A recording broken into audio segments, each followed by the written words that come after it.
Salut, j'ai encore mis 6 ans à sortir une vidéo, est-ce qu'on va relever? Je ne pense pas. Est-ce que je vais me dépêcher pour rattraper mon retard? Encore moins. Est-ce que je vais vous balancer une anecdote qui n'a rien à voir avec la vidéo, rien que pour vous faire chier? Exactement. Quand on vous dit animal à trompe, vous pensez forcément à l'éléphant, il n'y a pas grand chose d'autre. Pourtant il existe plein d'animaux à trompe en fait. Genre le tapir, le décement des Pyrénées, l'éléphant de mer, le nasique, ou encore le saiga. Truc de déglingo, non? Bah non, on en a complètement rien à foutre en fait. Peut-être, mais ça me permet de faire ceci. Bah c'est quoi? C'est le cahier des charges des youtubeurs. J'ai mis un bonnet pour faire croire que je parle à quelqu'un parce que j'ai pas d'amis. Je peux cocher ça. Faire une FAQ, sortir un album de merde. Attends, il y a écrit faire quoi à des mineurs? 6 mai 2021. Le mangaka Kentaro Miura, qui souffrait depuis longtemps d'hypertension artérielle, rend l'âme après une déchirure de la paroi de l'aorte, laissant entrer le sang dans l'organe. Il avait 54 ans. Cette nouvelle, annoncée le 20 mai par ses éditeurs, met le monde entier dans un état de deuil. Cet homme, connu principalement pour son manga Berserk, restera dans nos mémoires à jamais, tout autant que son œuvre. Bonjour, je suis le lézard sous-cultivé, et aujourd'hui on va parler de Berserk. Pour commencer, un voyage dans l'univers des mangas. Vous les connaissez peut-être, ils se lisent à l'envers. Un truc d'une rare indigence et d'une médiocrité inouïe. Et il faudra aussi parler des dessins animés, notamment des dessins animés japonais qui sont exécrables, qui sont terribles. Les mangas c'est nul et les animes aussi. Et c'est bien pour ça que je dis que c'est la faute de tes parents, que tes parents t'ont gâché ton enfance en te laissant regarder les mangas à la télévision. Leurs bulles et leurs onomatopées, blouk blouk vlaouf.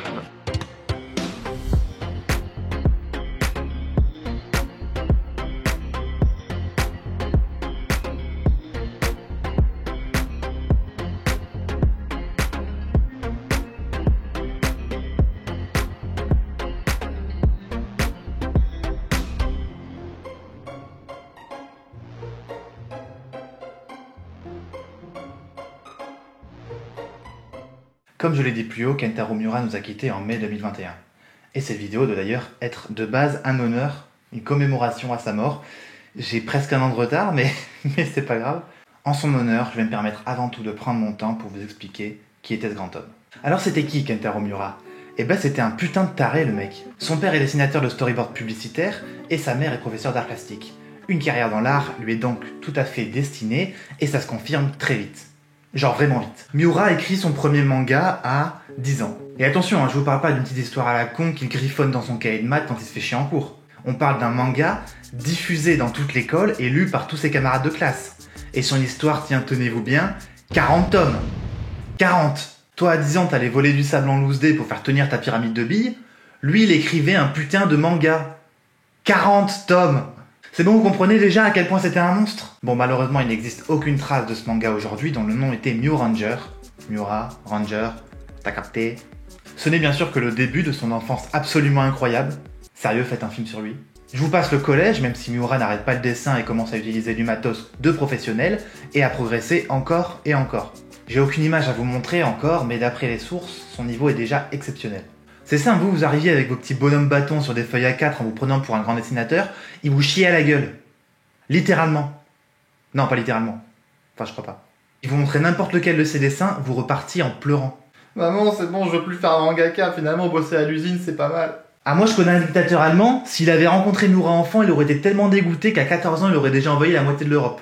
Arrive le lycée où Miura, après s'être inscrit dans un programme d'études artistiques, fait la rencontre de Koji Mori, avec lequel il va coécrire une œuvre de science-fiction envoyée au Weekly Shonen Sunday.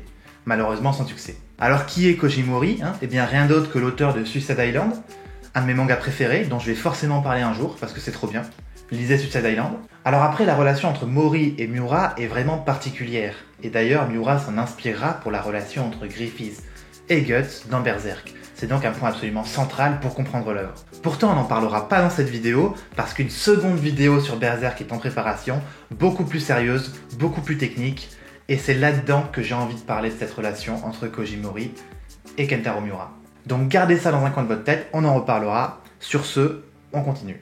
Mais Koji Mori, c'est rien par rapport à la suite. Kentaro Miura, à 18 ans, devient assistant de George Morikawa, l'auteur de Hajime no Ippo. Et ça, c'est pas rien du tout. Genre, tu vois, rien, c'est pas ça. Je vous dis, si Miura fait On appelle des gens au hasard avec McFly et Carlito, on peut avoir du très lourd vu le nombre de contacts qu'il a. Bon, problème, Miura s'est fait virer de son poste. Parce qu'il était trop bon. Ah, c'est pas une blague, hein.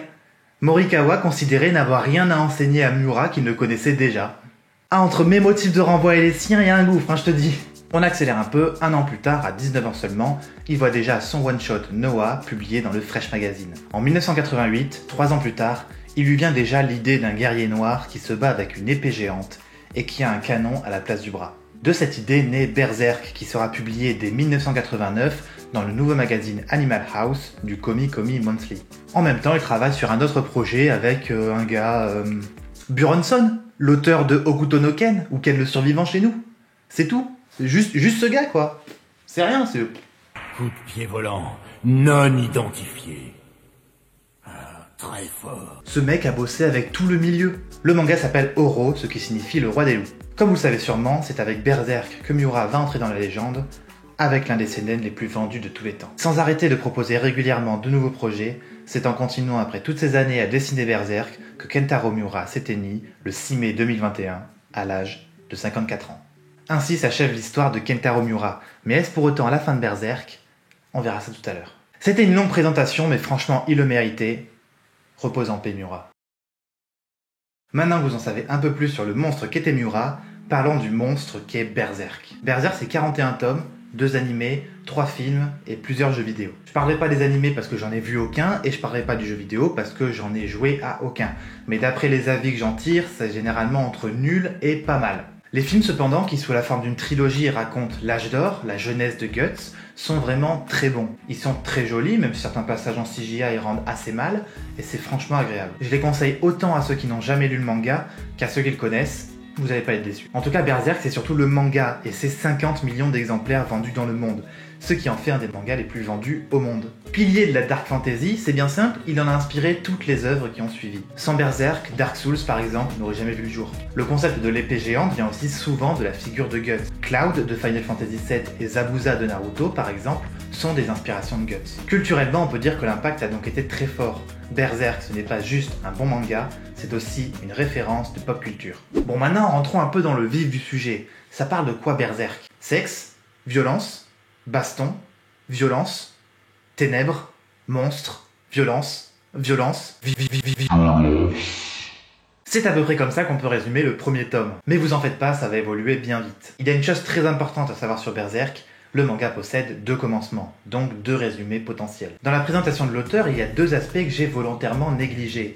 D'abord, la relation entre Miura et Kojimori, mais ça j'ai dit que j'en parlerai dans une autre vidéo. La seconde, c'est la création de Berserk. Alors revenons un peu en arrière, voulez-vous? Me répondez pas oui, hein, c'est pas Dora l'exploratrice, hein, je ne vous entends pas. C'est une vidéo! Donc en 1989, le premier chapitre de Berserk est publié dans le Animal House. En parallèle, comme je l'ai dit tout à l'heure, il publie Oro avec Buronson, l'auteur de Hokuto no Ken. Tout va bien pour Miura, c'est un début de carrière incroyable, seulement il y a une chose que je n'ai pas mentionnée tout à l'heure. Voilà le problème, le magazine Animal House ferme ses portes pour être remplacé par un nouveau magazine, Young Animal. Miura est mis face à un ultimatum. Soit il recommence Berserk à zéro, les nouveaux lecteurs ne pouvant pas démarrer une histoire en plein milieu, soit il arrête Berserk et se concentre totalement sur Oro avec Buronson. Le choix ici paraît assez évident. Berserk n'est à l'époque pas très populaire, Miura qualifie lui-même son travail comme un travail de débutant, s'il excelle dans la technique, il n'a rien à raconter. Sexe, baston, monstres, ténèbres, violence. Berserk avait un univers et un concept clair, mais pas de véritable scénario. Miura se contentait de coucher tout ce qu'il aimait sur papier, et ça faisait le taf. Voilà, donc on comprend mieux pourquoi littéralement la première case du manga est le gros fiac de Guts, et je vous le mets sans censure, je m'en bats les couilles, j'ai pas assez d'abonnés pour être monétisé. Bref, je disais donc, Berserk n'avait pas de véritable scénario. Guts était un guerrier noir, cruel et sans pitié, qui voyageait de ville en ville en se battant contre des monstres et des démons qui semblaient attirés par lui et par une marque mystérieuse. L'histoire s'arrêtait là. De l'autre côté, Oro avait toutes les chances d'être un manga à succès. Buronson était déjà un manga reconnu et les lecteurs n'attendaient que ses nouvelles œuvres. Continuer avec lui aurait certainement boosté sa carrière. Pourtant, Miura va prendre une décision lourde de sens. Refusant de se construire sur quelqu'un d'autre, Miura va définitivement arrêter Oro pour se concentrer exclusivement sur Berserk, reprenant l'histoire à zéro dans le nouveau magazine, cette fois-ci en puisant dans son propre passé pour fournir à l'œuvre ce qui lui manquait, une histoire à raconter. C'est ainsi que Berserk, à partir de son 3e tome, entame un flashback racontant le passé de Guts et avançant dans l'histoire jusqu'à revenir chronologiquement au 1er tome, afin d'à la fois permettre aux nouveaux lecteurs de Young Animal d'accrocher à l'histoire, mais surtout de poser les nouvelles bases au récit qui permettront au manga de développer son plein potentiel.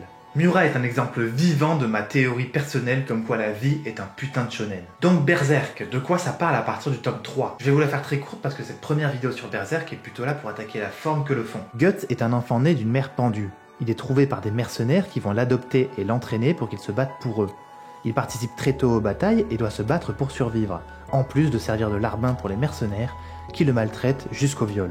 M'en fous, je suis toujours pas monétisé. C'est dans ce quotidien que Guts va s'endurcir et devenir l'un des mercenaires les plus puissants du pays. Une fois adolescent, il fait la rencontre sur son chemin de la troupe du Faucon, une bande de jeunes mercenaires prometteurs, avec à sa tête le charismatique et non moins très efféminé Griffith.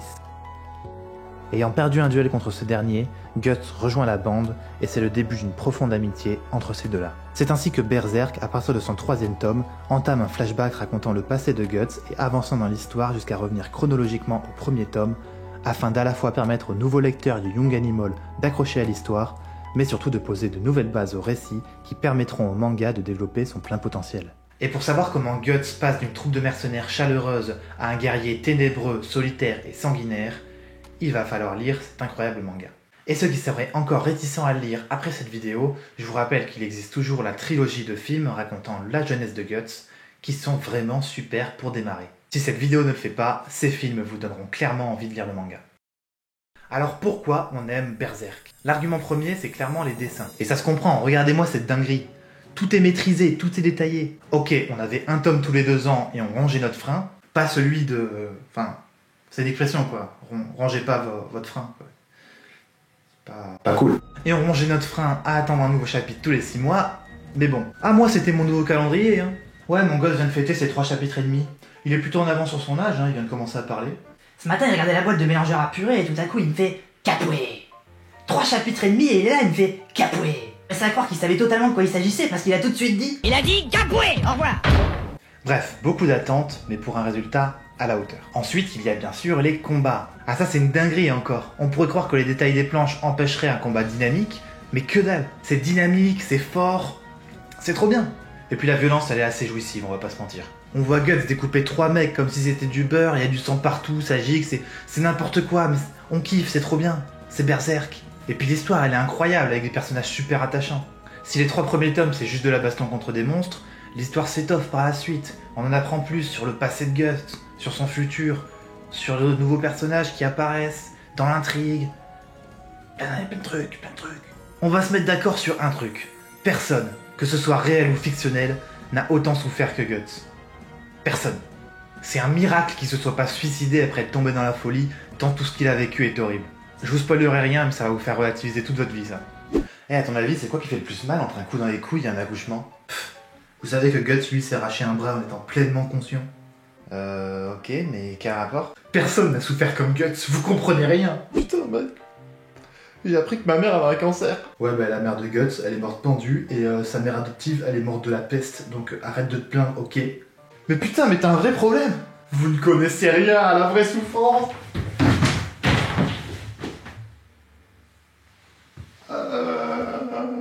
Bon, bref, les personnages aussi sont très attachants. On a d'abord Guts, bien sûr, le chevalier noir, le berserker, le ténébreux Dark Sasuke, BG timide, bien viril, bien musclé. Et puis on a Griffith. Griffith, c'est l'opposé de Guts en gros. Donc le chevalier pas noir, le pas berserker, le pas ténébreux Light Naruto, BG pas timide, bien efféminé, bien fin. Les gars sûrs de Guts dans la première partie. Ces gars-là font les 400 coups ensemble. Et par 400 coups, j'entends bien sûr décapiter 400 mecs. Dans la deuxième partie, Guts le est, pour une raison tout à fait légitime que je ne vous spoilerai pas, mais franchement mérité. Maintenant, dans le passé de Guts, dans la troupe des Faucons, on a d'abord Casca, une femme forte mais fragile, qui est forte mais aussi fragile. Aussi elle veut baiser Guts et Griffith. On a Judo qui lance des couteaux, le gars qui est gros, gentil et fort, Jean de SNK, un gosse qui va devenir forgeron, je vais faire forgeron, et les autres on s'en fout, c'est des personnages secondaires. Dans la suite de l'histoire on a Puck, l'elfe tellement important à l'histoire qu'il disparaît d'absolument toutes les adaptations, films, animés, etc. En gros lui il est là pour les vannes, tu vois, histoire qu'on souffle un peu entre 2 viols et 3 génocides de village. Ensuite, plus tard, on aura un mi-gosse, mi-singe, une Jeanne d'Arc Wish un peu trop dans le BDSM et son majordome soumis, sans oublier une magicienne de 7 ans un peu trop ouverte sexuellement pour son âge. Voilà pour les personnages et les raisons pour lesquelles on kiffe Berserk. Je pense avoir fait un tour totalement objectif et complet sur la question. Maintenant, est-ce que Berserk aura une suite? Avec la mort de l'auteur en mai dernier, tout le monde se demande si le manga continuera, ou s'il fera partie de ces œuvres qui n'auront jamais de fin. À l'heure actuelle, on n'en sait toujours rien du tout. On a l'assistant de Miura qui est très chaud pour reprendre la suite. Il demande que ça à vrai dire, mais les éditeurs lui mettent le stop de sa vie là-dessus, parce qu'ils se sont pas encore prononcés pour le moment. Donc l'avenir nous le dira. Bon, vous avez bien compris que cette vidéo était pas faite pour présenter objectivement le manga. Pourtant pour moi, Berserk est le manga parfait. Ou presque. Je ne connais absolument personne qui l'ait lu et qui ne le mette pas au minimum dans son top 5. Nous avons tous nos mangas de cœur, ceux qui seront toujours dans notre top 3, parce qu'ils sont parfaits à nos yeux et qu'ils ont marqué notre vie à un moment. Pour beaucoup, Dragon Ball, Naruto, One Piece ou Jojo, pour moi c'est Hunter x Hunter. Mais si je devais écouter ma raison et être aussi objectif qu'un avis subjectif puisse l'être, je dirais que Berserk est le meilleur manga que je n'ai jamais lu. Sur tous les points, et ce même malgré son faux départ, et même s'il n'aura jamais de fin. Kentaro Miura méritait qu'on lui fasse cet hommage, et j'espère qu'il pourra reposer en paix là où il est, sachant qu'il a écrit et dessiné l'une des plus belles pièces de la bande dessinée japonaise. Alors bien sûr, je n'ai pas du tout abordé le fond des choses, mais cette vidéo est une introduction à une prochaine vidéo sur Berserk que je vais sortir, qui sera elle beaucoup plus complète, beaucoup plus profonde, beaucoup plus sérieuse. Ici, j'ai voulu tester des trucs, tester une vidéo 100% humoristique ou presque autour d'un manga et voir ce que ça donne. J'en suis encore au début de ma chaîne, j'ai pas vraiment de format clair et précis, donc j'essaye différentes choses pour voir comment ça rend. Les deux premiers sous Cultive-toi étaient entre l'humour et le sérieux. Pour Berserk, j'ai essayé de séparer l'humour dans une vidéo et le sérieux dans une autre. J'attends avec impatience vos retours, je me cherche encore sur tous les plans, mais une chose est sûre, c'est le début d'une aventure qui j'espère sera grandiose. Et vous pouvez la vivre avec moi en vous abonnant tout de suite. Merci à vous d'avoir regardé cette vidéo, merci à Thibaut Hecta pour l'intro, à Ambré Atadi pour ma photo de profil et ma bannière, je n'ai jamais pris le temps de le faire en vidéo, et on se retrouve bientôt pour la seconde vidéo sur Berserk qui sera, je le répète, beaucoup plus sérieuse. Maintenant, abonne-toi, et je vous laisse avec la surculturation du jour. Puisqu'on parle de Berserk, j'ai trouvé intéressant de parler d'anecdotes sur le Moyen-Âge. L'Église au Moyen-Âge est bien souvent considérée comme ayant interdit toute recherche scientifique, considérant chaque découverte comme hérétique. On prend souvent en exemple la fameuse condamnation à mort de Galilée parce qu'il aurait affirmé que la Terre était ronde, contrairement à ce que pensait l'Église. Eh bien sachez que tout est faux dans ce que je viens de dire, absolument tout. Galilée était en fait une femme noire. Non, je déconne, pardon. Alors rapidement, Galilée ne disait pas que la Terre était ronde mais qu'elle était en mouvement autour du Soleil et d'elle-même. On savait déjà que la Terre était ronde depuis l'Antiquité. Il n'a pas été condamné pour ce qu'il affirmait, mais parce qu'il n'avait pas vraiment de moyen de le prouver malgré son arrogance, et parce qu'il avait tarpin mal parlé à un cardinal aussi. Et enfin, il n'a jamais été condamné à mort, mais assigné à résidence, un peu l'équivalent des bracelets électroniques aujourd'hui. Voilà.